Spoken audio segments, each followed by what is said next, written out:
자, 오늘 저는 여러분과 함께 넉넉한 구원,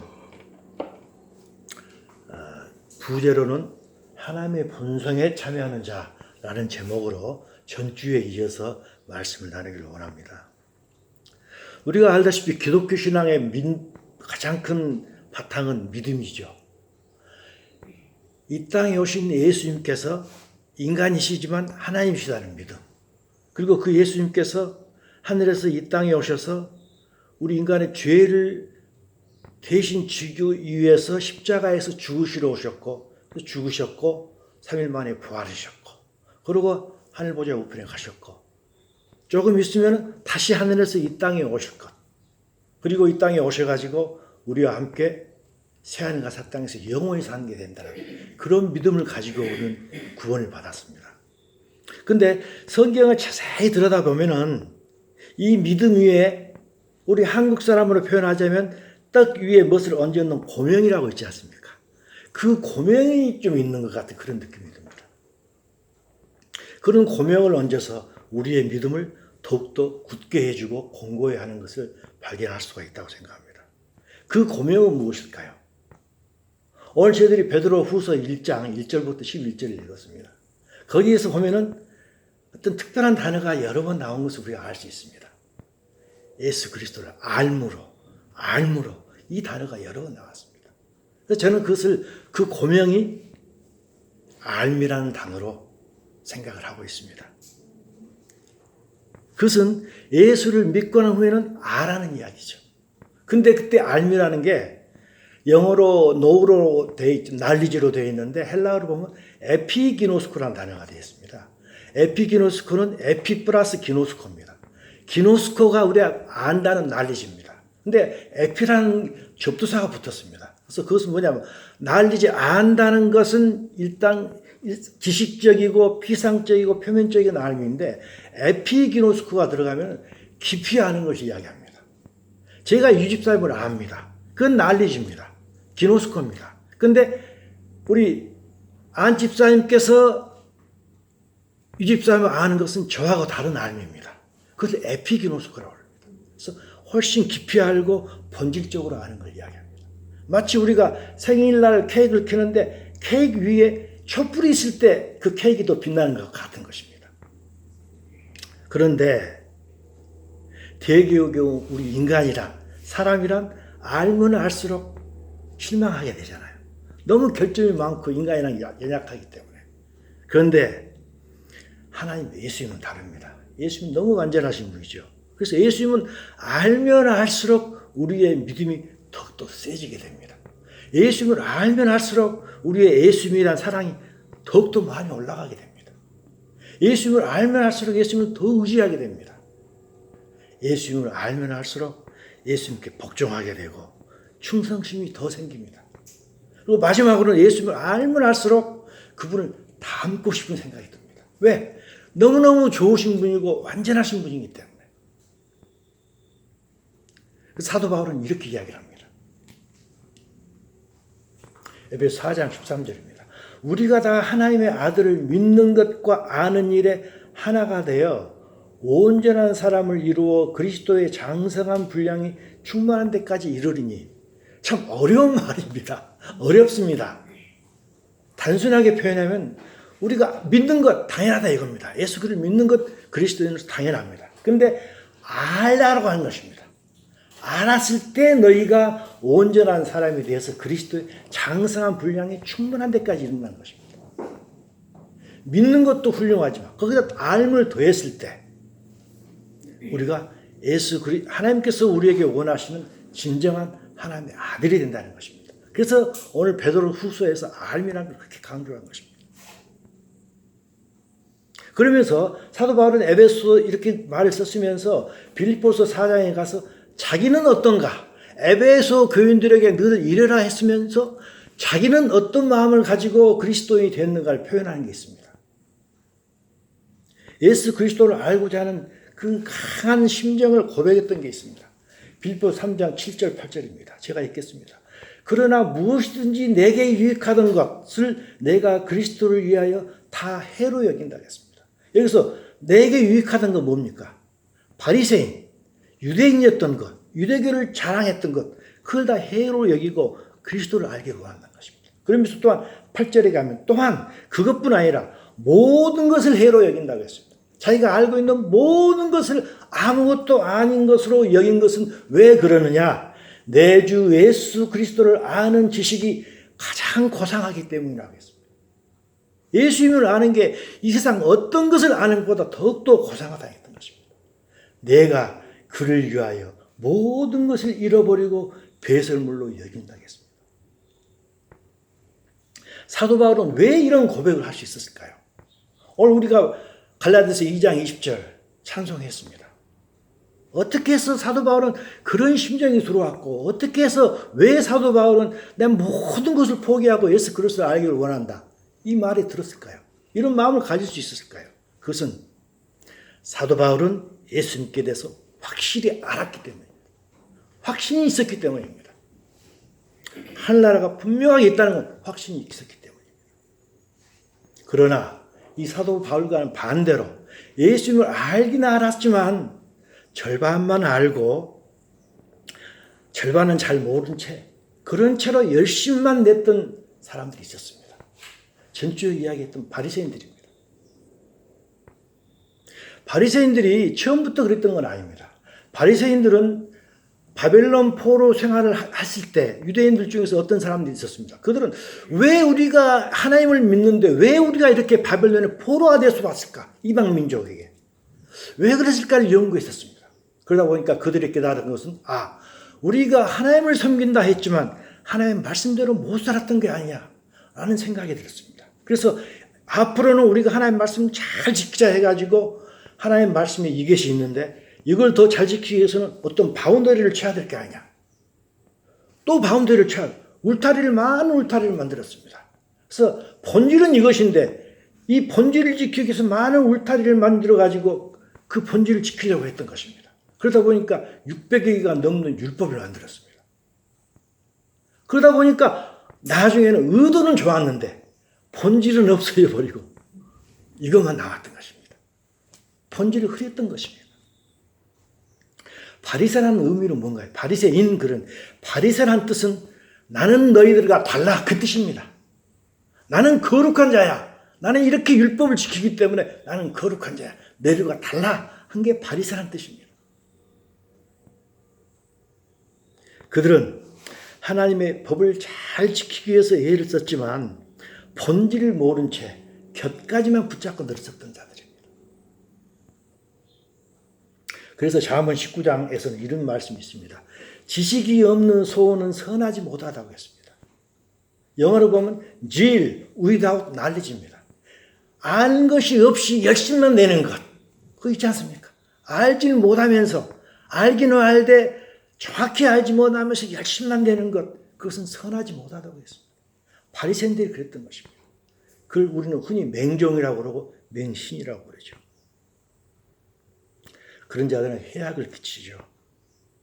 근데 바리새인만 그럴까요? 그렇지 못했던 또 한 사람이 있습니다. 뜻밖의 사람입니다. 욥입니다. 욥기는 지혜서입니다. 이스라엘 민족에게 지혜를 주기 위해서 있는 책 중에 하나가 욥기입니다. 욥기에서 어떤 지혜를 주기 위해서 하나님께서 그 욥기를 만들었을까요? 욥은 1장 1절입니다. 우스 땅에 욥이라 불리는 사람이 있었는데 그 사람은 온전하고 정직하여 하나님을 경외하며 악에서 떠난 자였습니다. 정말 그랬던 자입니다. 1장 1절입니다. 욥기는 42장으로 되어 있습니다. 그런데 마지막 42장으로 가보겠습니다. 이제 금방 읽었던 게 1장 2절이고 42장 마지막에 가서 욥이 고백을 하는 말이 있습니다. 내가 지금까지 무지한 말로 without knowledge입니다. 알지 못한 채 이치를 가리는 자가 누구니까? 나라 이겁니다. 욥이 고백하는 것입니다. 알지도 못하면서 내가 이치를 가리는 내가 말을 너무 많이 했습니다.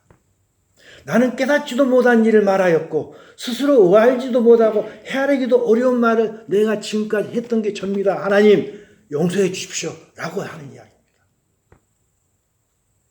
욥은 42장에서 이 말을 할 때 38장부터 욥기 41장 사이에서 하나님을 만나게 됩니다. 하나님과 욥이 대화를 합니다. 그 대화 가운데서 하나님이 이러신 분인가 비로소 알았던 것입니다. 그래서 욥이 친구들과 함께 계속 변론을 했지 않습니까? 나는 올바라. 근데 하나님께서 벌 주는 것은 뭔가 잘못된 것이야. 계속 논쟁을 벌였지 않습니까? 근데 38장에서 붙어서 하나님 만나가지고 알고 보니까 나는 내가 알지도 않은 떠버리기만 했다 이겁니다. 얼마나 우리가 그럴 수 있습니다. 그래서 이게 지혜성인 것입니다. 욥이 결론이 이것입니다. 욥은 정말 하나님을 섬긴다고 섬겼는데 알지 못하고 물론 잘 섬겼었죠. 그렇지만은 온전하게 알지 못하게 섬겼던 게 욥의 고백이었던 것입니다. 우리는 어떻을까요? 우리는 어떨까요? 우리는 세상의 진리이신 하나님을 믿고 알게 되었습니다. 우리도 마찬가지죠. 깊이 정확하게 잘 알아야 됩니다. 물론 다 알 수는 없겠지요. 당연히 그렇죠. 우리는 하나님 말씀의 본질을 알아야 됩니다. 바리새인과 같이 곁가지만 알아서는 안 된다고 생각합니다. 그래서 사도 바울은 에베소 교인들에게 편지를 쓸 때 이 편지를 썼습니다. 자기는 이런 기도를 한다는 것입니다. 제가 읽겠습니다. 에베소 1장 17절입니다. 우리 주 예수 그리스도의 하나님 영광의 아버지께서 지혜와 계시의 영을 너희에게 주사 하나님을 알게 하시고 에피기노스코입니다. 너희들이 하나님을 믿는지 안다. 너희들이 믿는데 믿는 것도 너무 중요하지만 거기에 고명 하나 더 얹어라. 알기를 원한다 했습니다. 바리새인처럼 열심은 있지만 우리가 잘못 알게 되면 소경된 인도자가 되지 않겠습니까? 선무당이란 말이 있지 않습니까? 우리 말에. 돌팔이 의사란 말도 있고 돌팔이 약사란 말도 있잖아요. 정말 너희들 돌팔이가 되지 말아라고 하는 이야기입니다. 선무당이 되지 말라는 것입니다. 잘 모르는 채 열심만 내는 그런 자가 되지 말라는 것입니다. 그렇다면 우리는 여태까지 많은 경우에 믿음만 있으면 다 된 줄 알았습니다. 물론 믿음이 너무 소중하죠. 처음이죠. 그런데 우리가 예수를 알 때는 오늘 암입니다. 예수를 알 때는 어떤 유익이 있길래 사도 바울은 모든 것을 다 버리고 예수의 많은 것을 인생의 목표로 삼았을까요? 어떤 이득이 있을까요? 중요하지 않겠습니까? 오늘 읽었던 겁니다. 사도 베드로 후서 1장 1절부터 11절입니다. 첫 번째는 베드로 후서 1장 2절입니다. 하나님과 우리 주 예수 그리스도를 알므로 은혜와 평강이 너에게 더욱 많을지어다. 우리가 익히 들었던 이야기입니다. 우리가 서신서를 보게 되면 사도 바울은 항상 이 말을 합니다. 하나님과 우리 주 예수 그리스도로부터 너희에게 은혜와 평강이 있을지어다. 서신서를 보십시오. 항상 이 말이 나옵니다. 인사말이죠. 우리가 인생을 살아가면서 얼마나 어려움이 많습니까? 그럴 때마다 하나님께서 주신 은혜와 평강이 있으면 우리는 세상을 이겨나갈 수 있습니다. 그렇기 때문에 사도 바울은 너희들은 예수 그리스도를 믿었다면 예수님께서 너희에게 은혜와 평강을 주실 것이다. 그래서 이 말씀을 계속했습니다. 그런데 베드로는 다른 말을 한 것입니다. 은혜와 평강이 더욱 있을지어다. 어떻게 함으로? 예수 그리스도 알므로라고 이야기했는 거죠. 사도 바울은 믿으면 너희들이 믿기 때문에 은혜와 평강이 있을지어다 했는데 베드로는 알므로 그때 은혜와 평강이 더 있다는 것입니다. 이게 하나입니다. 두 번째입니다. 두 번째는 바로 뒤에 있는 1장 3절입니다. 그의 신기한 능력으로 생명과 경건에 관한 모든 것을 우리에게 주셨으니 이는 자기의 영광과 덕으로서 우리를 부르신 이를 알므로 말미암다 했습니다. 예수 그리스도 알 때 우리에게는 생명과 경건하게 필요한 모든 것이 더 온다 이겁니다. 우리는 예수 그리스도를 믿음으로 은혜와 평강을 얻었습니다. 알 때 그 은혜와 평강이 더 옵니다. 경험이죠. 성경을 읽을 때 또는 세상 살아가다가 어떤 하나님을 더 많이 알게 될 때 은혜와 평강이 더 오는 것 다 느끼시리라고 생각합니다. 또 특히 요즘 성경 읽기에 심취하고 계시는 우리 존경하는 어느 분, 그분 성경을 읽을 때 은혜와 평강이 더 오시라고 생각합니다. 아마 고백일 것입니다. 그렇죠? 1장 3절 이겁니다. 예수 그리스도를 알면 알수록 생명과 경건에 속한 모든 걸 더 드러난다는 것입니다. 생명은 뭐고 경건은 뭔가요? 생명은 우리의 이 생명을 말하는 게 아니고 하나님의 생명을 이야기합니다. 경건은 뭔가요? 경건은 영어로 godliness. 하나님 밖에 사는 것을 경건이라고 합니다. 그래서 생명은 하나님의 생명이 우리 속에 들어와 있기 때문에 내적인 것이고 경건은 외적인 것입니다. 하나님의 생명이 들어왔기 때문에 그 하나님의 생명을 살아내는 것. 너무 소중하지 않습니까? 하나님께서 우리가 생명과 경건으로 살아가기를 무척 원하십니다. 그래서 예수님을 주셨습니다. 예수를 믿었기 때문에 예수를 통해서 하나님의 생명이 들어오고 우리 생명이 들어왔기 때문에 경건한 삶을 살아냅니다. 그런데 예수를 알 때 그것이 더 들어온다는 것입니다. 이것도 우리의 경험입니다. 알면 알수록 하나님의 생명이 들어옵니다. 생명이 충만해진 걸 느낍니다.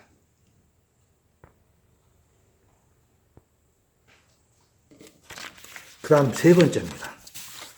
세 번째, 그래서 우리가 요한복음 10장 10절을 보면은 예수님께서 하신 말씀이 있죠. 도둑이 오는 것은 도둑질하고 죽이고 멸망시키는 것뿐이지만 내가 온 것은 양으로 생명을 얻게 하고 풍성히 얻게 하는다고 했습니다. 우리는 믿음으로 생명을 얻었는데 그러면은 거기에 알아갈 때 생명이 더 풍성하게 들어오는 것입니다. 세 번째입니다.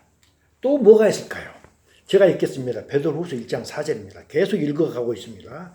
이로써 그 보배롭고 지극히 큰 약속을이라 했는데 사실은 약속들입니다. 프라미스 S가 들어가서 복수입니다.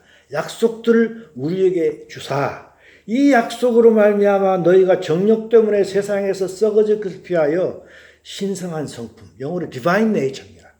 어떻게 보면 신성한 본성, 하나님의 본성에 참여하는 자가 되게 하셨으니라 라고 했습니다. 우리는 하나님께서 우리가 하나님의 신성한 성품, 하나님의 본성에 참여하는 것, 좀 더 정확하게 표현하자면 하나님의 본성을 회복하는 것. 우리는 하나님의 본성으로 태어났지 않습니까? 창세기에 보면은. 하나님을 닮은 자로 태어났는데 다 잃어버렸잖아요. 그래서 그걸 다시 회복하기를 하나님께 원하고 있지 않습니까? 그래서 하나님의 본성을 회복하여 하나님의 본성에 참여하는 것을 하나님께서는 너무너무 원하고 계시지 않습니까? 근데 우리가 인간이 어떻게 하나님의 본성, 잃어버렸던 하나님의 본성을 다시 찾을 수 있겠습니까? 인간은 온전히 썩어버렸는데 그렇게 도대체 될 수가 불가능한 거죠.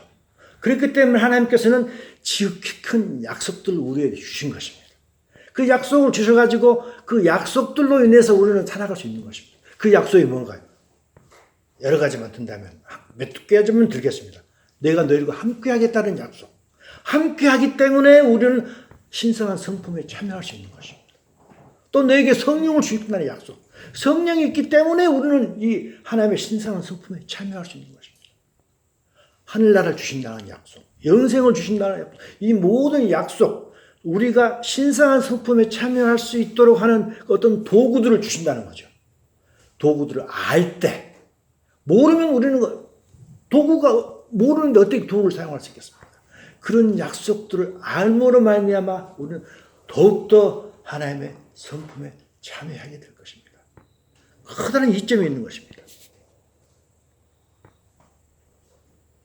그래서 우리의 믿음 위에 여러 가지를 알 때 이런 유익이 있기 때문에 우리는 베드로가 말했던 대로 우리는 넉넉히 하늘나라에 들어갈 수 있을 것입니다. 그런데 어떻게 해야지 예수님을 더 많이 알 수 있을까요? 그게 또 질문이 되지 않겠습니까? 당연한 질문이, 그 질문이 뒤따라 나와야 된다고 생각합니다. 어떻게 할 때 더 알 수 있을까요? 답이 다 있습니다. 에베소서 1장 17절입니다. 아까 읽었던 것인데 다시 읽어보겠습니다. 우리 주 예수 그리스도의 하나님, 영광의 아버지께서 하나님을 알게 하시는데 어떻게 해서 하나님께서 우리에게 지혜와 계시의 영을 중으로 가능하다는 것입니다. 우리는 하나님을 알고 예수 그리스도를 알기 위해서 성경을 봅니다. 열심히 보죠. 기도하고 묵상하고 설교도 듣고 같이 교대도 합니다. 하지만 하나님께서 우리에게 지혜를 주시지 않고 계시의 영을 주시지 않으면 우리는 전혀 알 수가 없습니다. 왜? 이 하늘나라는 우리 눈에 보이는 것이 아니기 때문입니다. 하나님의 영이 없으면 우리는 성경을 읽는다 해도 무슨 뜻인지 알 수가 없습니다. 본질을 모르고 곁까지만 알게 됩니다. 유명한 사람이 있습니다. 바리새인 중에 유명한 사람 니고데모가 있었습니다. 니고데모가 참 어렵습니다. 발음이. 니고데모가 예수님에 대해서 많은 소문을 들었습니다. 그렇지 않습니까? 소문을 들어가지고 하루는 예수님을 찾아옵니다. 찾아와서 물어봅니다. 하나님이 함께 하시지 아니하시면 당신이 행하는 이 표적을 아무도 할 수 없습니다. 당신은 하나님께서 보내신 사람인 줄 내가 알겠는데 나하고 대화를 해가지고 뭔가 좀 알려주세요 하는 의도를 가지고 찾아왔습니다. 이 말씀을 했는데 이거 3장 2절입니다. 3장 3절에 이 말하고 전혀 관계없는 말씀을 예수님께서 하십니다. 예수께서 대답하시되 진실로 진실로 내게 이르노니 사람이 거듭나지 아니하면 하나님의 나라를 볼 수 없다. 무슨 말인가요? 니고데모가 하나님 나라에 대해서 뭐 좀 알려주세요 하니까 안 돼. 너는 몰라. 내가 아무리 이야기해도 너는 거듭나지 않았기 때문에 영이 뛰지 않았기 때문에 계시의 영이 없기 때문에 아무리 이야기해도 너는 몰라 라고 하시는 말씀입니다.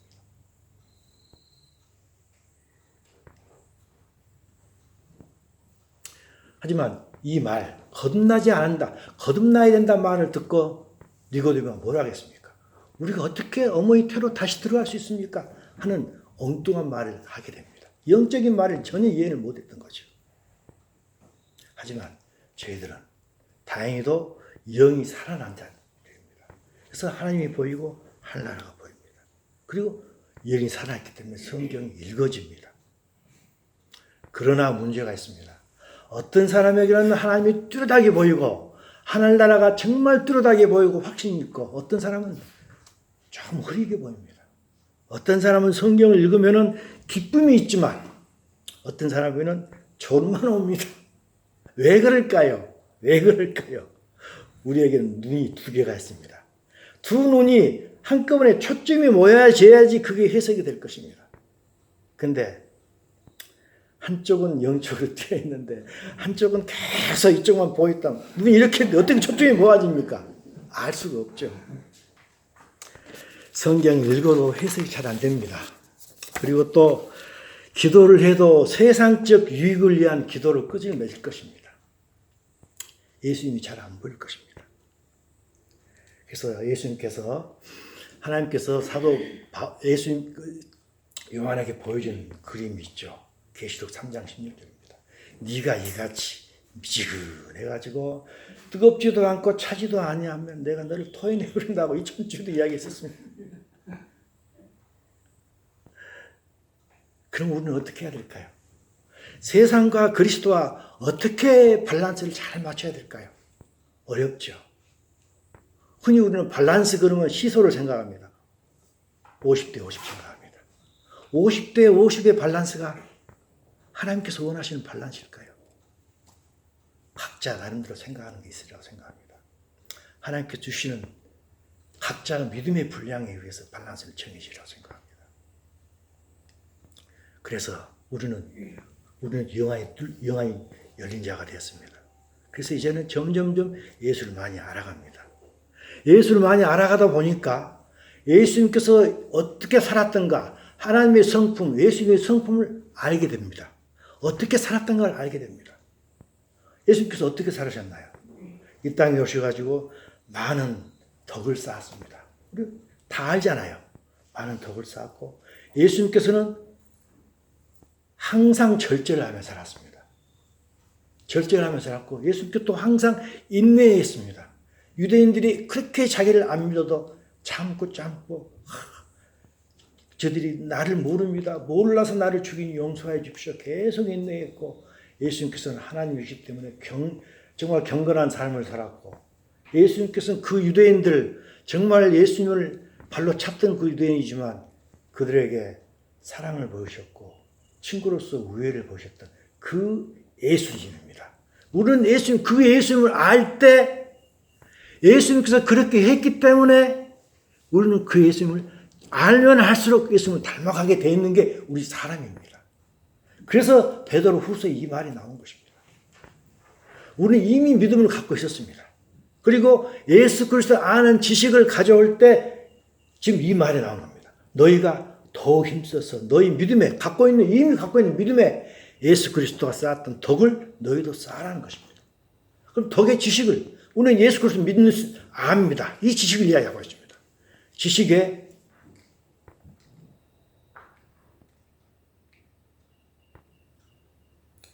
예수 그리스도가 어떻게 살았던가를 알고 있기 때문에 예수 그리스도 살아왔던 그 지식 절제, 예수 그리스도께서 우리에게 보여줬던 인내, 형제 후에 사랑을 예수 그리스도를 본받아서 쌓으라는 것입니다. 왜? 예수 그리스도 점점 알아가니까. 알면 알수록 그분을 본받게 되어 있는 게 인지사정 아니겠습니까? 그런데 사실 여기에 있는 여러 가지를 종합해보면 이게 뭔가요? 성령의 열매지요. 성령의 열매입니다. 그러면서 베드로 후서 1장 5절 7절까지 했습니다. 이제 8절로 넘어갑니다. 이런 것이 너희에게 있은즉 아까 이야기했던 믿음의 덕의 지식의 절제, 인내의 경건의 형제의 의를 여기 없는데 다 하셔야죠. 우리 교회 수준이 이렇게 됐습니다. 사랑을. 이런 것이 있을 때 예수님을 아는 자기 때문에 이게 있다는 것입니다. 예수님 알기를 게으르지 않고 열매 없는 자가 아니다 이거죠. 이것이 흡족한 즉 우리는 어떻게 된다 하겠습니까? 마지막 결론입니다. 이같이 하면 우리 주 곧 구주 예수 그리스도의 영원한 나라에 너희들은 넉넉히 들어가면 얻을 것이라고 했습니다. 여러 가지 이야기를 했습니다. 상당히 넓은 이야기였습니다. 믿음 플러스 알물 이야기했습니다. 결국 종합하게 되면은 우리의 구원은 우리가 하나님 나라에 들어가는 것은 예수님에 대한 믿음과 기초죠. 믿음과 예수를 알므로 그 예수님을 본받아 성령의 열매를 맺을 때 들어간다는 것이로 결론을 낼 수 있다고 생각합니다. 그런데 성령의 열매를 맺는 사람이 쉽나요? 어렵죠. 너무너무 어렵습니다. 너무너무 어렵습니다. 그래서 예수님께서 마태복음 16장에서 내가 내 교회를 세우겠다 하시고 나서 예수님께서 하신 말씀이 뭔가요? 나를 따르려거든 자기를 부인하고 자기 십자가를 지라는 게 바로 이 이야기입니다. 예수님은 성령을 온전히 따랐던 분인데 우리가 제자가 되려면 예수님과 똑같이 성령을 온전히 따라야 되는데 너무너무 어렵잖아요. 왜? 우리 성품은 죄적인 성품이기 때문에. 그래서 이 말씀을 하신 것입니다. 우리는 누구나 다 예수님의 제자가 되고 싶고 그런 사람 없죠. 하나님께서 너 내 아들이다 하는 그런 말을 듣기를 원합니다. 하나님의 아들은 어떤 사람일까요? 물론 성경에 보면 여러 가지로 표현이 되어 있습니다. 하지만 하나님의 아들은 로마서 8장 14절입니다. 무릇 하나님이 영으로 인도함을 받는 사람이 하나님의 아들이라고 했습니다. 아까쯤에 예수님께서 말씀하셨던 마태복음 16장 24절하고 똑같습니다. 하나님의 영으로 인도받는 사람, 다시 말해서 하나님의 영으로 인도함을 받아서 나의 자신을 부인하고 자기 십자가를 지는 사람, 똑같은 이야기입니다. 이런 자가 하나님의 아들이라는 것입니다. 왜 우리가 하나님의 아들이 되기를 그렇게 원하고 예수의 제자가 되기를 원합니까? 왜냐하면 하나님의 아들이라야지 예수님께서 오실 때 우리를 양자 될 것, 8장 23절입니다. 양자로 삼아주기 때문입니다. 다시 말해서 예수님 오실 때 우리의 양자가 돼가지고 우리 몸의 구속, 우리 몸이 이 썩을 몸이 영광스러운 몸으로 변화된다는 거 아닙니까? 이게 정말 하나님께서 우리에게 주시고자 하는 마지막 구원 아니겠습니까? 이것이 이건 사실 너무너무 큰 하나님의 비밀입니다. 우리 몸이 어떻게 부활된다는 거 비밀이죠. 하지만 인간에 주시는 가장 커다란 기쁜 소식 아니겠습니까? 그래서 이걸 우리가 복음이라고 부르지 않습니까? 복음, 가장 기쁜 소식. 이 복음에 참여하는 자가 세상에서 가장 지혜로운 자입니다. 아무리 지혜로운 사람, 아무리 돈이 많은 빌 게이츠라 하더라도 이 복음에 참여하지 않은 자는 불쌍한 자입니다. 마지막으로 제가 몇 가지만 이야기하고 말씀을 끝내려고 합니다.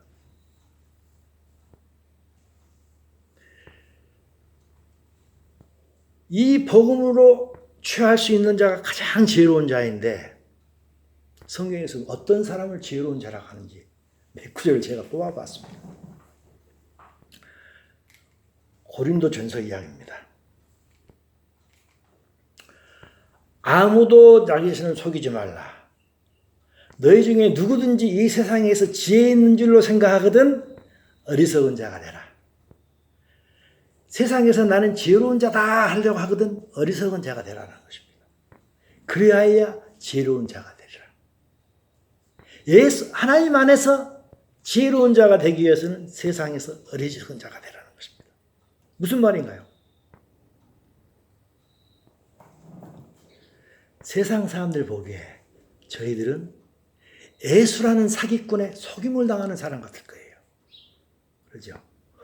어떻게 예수라는 사람이 했던 말을 믿고 저렇게 다녀? 예수는 사기꾼이야 라고 할 것입니다.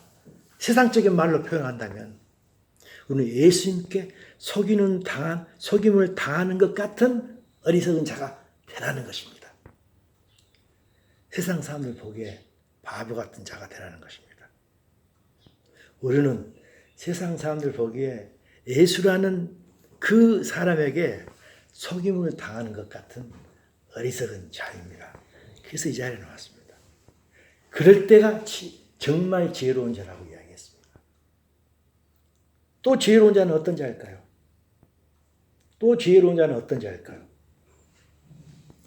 고린도후서 4장 18절입니다. 어디를 보는가입니다. 우리가 주목하는 것은 보이는 것이 아니요 보이지 않는 것이니 보이는 건 잠깐이요 보이지 않는 것은 영원한다고 했습니다. 지혜로운 자는 보이지 않는 것을 보는 사람이라고 했습니다. 보이지 않는 것을 주목한다 하겠습니다. 주목한다 할 때 이 영어로 보면 fix our eyes on입니다. 우리의 두 눈을 어디에 fix하는 것입니다. 한쪽은 저기 보고 한쪽은 요거 보고 아닙니다. 그건 사팔뜨기 나는 짓입니다. 그게 아닙니다. 어디를 주목하는가? 그 주목입니다. Fix your eyes, 두 눈을 on, 어디에 주목하고 다니는가?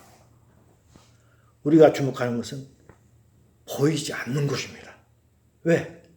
보이는 곳은 보이지 않는 것은 영원하기 때문입니다. 보이는 것은 주목하건 그건 잠깐이기 때문입니다. 그런 사람이 정말 지혜로운 사람 아니겠습니까? 영원한 것에 투자하는 사람이 지혜로운 사람이지 잠깐 있는 것에 투자하는 사람은 지혜로운 사람이 아니죠. 또 지혜로운 자가 또 하나 있습니다. 마지막입니다. 또 지혜로운 자는 고린도후서 7장 10절입니다. 하나님의 뜻대로 하는 근심은 후회할 것이 없는 구원에 이르게 하는 회개를 이루는 것이고 세상 근심은 사망을 이룬다 하겠습니다. 우리의 경험입니다. 우리의 경험이고 저의 경험입니다. 우리가 세상 근심을 너무 많이 하게 되면 영적 사망이 다가옵니다. 하나님 나라에 잊어버립니다. 하나님 나라를 알고 있다고 했으면서도 세상적 근심에 너무 빠져 있으면 하나님 나라를 잊어버립니다. 물론 이 세상은 근심거리가 없으면 이 세상이 아니지요. 하지만 우리가 다 알지는 못하지만 다 해석하지는 못하지만 우리가 진심으로 하나님 말씀대로 살려고 노력하는데도 불구하고 어떤 근심거리가 생겼다고 할 때는 우리는 곰곰이 생각을 해봐야 된다고 생각합니다. 그것은 하나님께서 주신 것입니다. 우리의 유익을 위해서 하나님께서 주신 것입니다. 그것이 지나고 나면 하나님께서 이것 때문에 나에게 이 근심거리를 줘서 나를 이렇게 하나님 사람으로 만들었구나 알게 될 것입니다. 하나님의 배려가 있는 것입니다. 왜? 하나님은 우리보다 훨씬 더 지혜로우신 분이기 때문에. 그래서 그 근심에 빠지지 않기를 원합니다. 하나님의 뜻대로 살기 위한, 대신에 하나님의 뜻대로 살기 위한 그런 근심을 많이 하고 애통해하는 그런 자가 되기를 원합니다. 우리 모두는 세상에 충실해야 됩니다. 세상에 충실해야 되지만 세상에 충성을 하면 안 되는 존재입니다. 충실하게 살아야 되지만 우리가 충성해야 될 대상은 이곳이 아니고 하늘이라고 생각합니다. 우리는 더 이상 우리의 눈을 이 세상에 집착하지는 않아야 된다고 생각합니다. 집착하지 않고 대신 우리의 두 눈을 저쪽에 집중해야 된다고 생각합니다. 이것이 진정으로 지혜로운 자 아닌가 생각합니다. 마지막 결론을 내겠습니다. 오늘은 종려주일입니다. 종려주일은 무슨 날인가요? 예수님께서 예루살렘에 들어갈 때 나귀 타고 들어가셨어요. 정말 볼품없이 나귀 타고 들어가실 때 많은 사람들이 예수께 쫓아와가지고 종려나무를 꺾어다가 다 깔아놓습니다. 그러면서 외칩니다. 호산나 호산나 외칩니다. 호산나가 무슨 뜻인가요? 구원해 주세요. Save us, save us입니다. 구원해 주세요. 구원해 주세요. 그들은 뭘 구원해 달라고 했습니까? 오병이어의 기적을 체험했던 사람들입니다. 그래서 빵 좀 우리에게 주세요. 우리 배고파요. 빵 주세요. 우리가 병 들었어요. 병 낫게 해주세요. 누군가 귀신이 들려 있어요. 귀신 쫓아주세요. 우리가 지금 로마에 의해서 압제당하고 있습니다. 우리를 정치적으로 좀 풀어주세요. 그들은 구원해 주세요. 구원해 주세요. 했던 게 모든 세상적인 구원을 이야기했던 것입니다. 다른 말로 이야기하면 돈 많이 달라는 것이죠. 그런데 예수님께서 오신 목적은 그게 아니었잖아요. 하늘나라를 주기 위해서 이 땅에 오셨지 않습니까? 그들은 예수님을 몰랐던 것입니다. 그러나 바울은 예수님을 알았습니다. 알되 확실히 알았기 때문에 모든 것을 포기하고 그 예수님만 알기로 고백했던 게 아까 빌립보서 4장에 있었지 않습니까? 왜 그런 차이가 납니까? 얼마나 아느냐입니다. 얼마나 정확하게 알 때 우리는 확신을 가지고 거기에 계속해서 나아갈 수 있다고 생각합니다.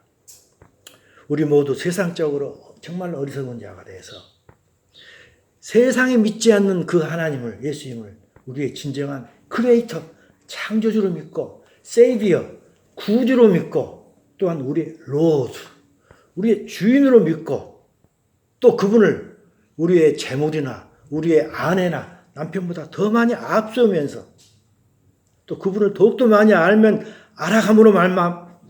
알아간 만큼 더 하나님을 사랑하고 그분 결국 담기를 갈망해서 예수님께서 그랬듯이 성령의 말씀을 따라서 성령의 열매를 맺으며 살아감으로써 우리가 결국 하나님의 본성을 회복해서 하나님의 본성을 가진 하나님의 아들이 되기를 소망합니다.